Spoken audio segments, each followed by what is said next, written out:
আসলে ভাই দেশে সব ফ্যাসিলিটি এসেছে রাজনীতিবিদদের জন্য।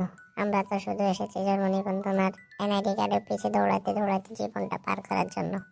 তা না হলে দেখেন তারেক রহমান 24 ঘন্টার ভিতরে এনআইডি কার্ড পায়, আর আমরা একটা নাম সংশোধন করতে গেলে দেখা যায় এই অফিস ওই অফিস দৌড়াতে দৌড়াতে 3 জোড়া জুতো ক্ষয় করতে হয়।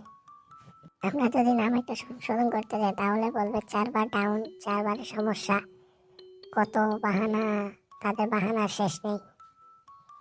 ভাই নোয়াখালীর বাসায় একটা কথা আছে, তোরা বেগুন জারিবে তবু ধর্মের ঠিক নেই, এলে তোরা সাধারণ পাবলিকের লগে এইরকম করস, হয়রানি ভোগান্তি স্বীকার কর সাধারণ পাবলিককে।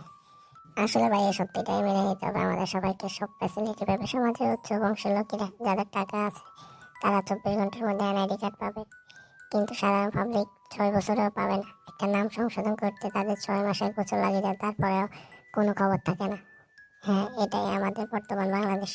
আসলে আমাদের লজ্জাবোধ করা উচিত এই বাংলাদেশে জন্মগ্রহণ করে। আসলে আমরা কি এরকম বাংলাদেশ চেয়েছি যেখানে স্বাধীনভাবে বাঁচতে পারবো? একটা স্বাধীন বাংলাদেশে এই অবস্থা। আসলে আমাদের সবাইকে এই উগ্রবাদ থেকে বের হয়ে আসতে হবে, এই বৈষম্য থেকে বাংলাদেশকে রক্ষা করতে হবে, বাংলাদেশের মানুষকে রক্ষা করতে হবে। আর হ্যাঁ, তুমি আজকে কয়দিন থেকে এনআইডি কার্ড কিংবা জন্ম নিবন্ধন নিয়ে ঘোরাঘুরি করতেছো, কয় জোড়া তোমার পায়ের জুতা ক্ষয় হয়েছে অবশ্যই কমেন্ট করে জানাবা। আর হ্যাঁ, অবশ্যই একটা লাইক দিয়ে দিবে তোমরা যারা আমার ভিডিওটা দেখছো। তোমাদের জন্য আমরা নিত্য নতুন ভিডিও আপডেট দিই। Thank you for this watching video, like comment and subscribe now.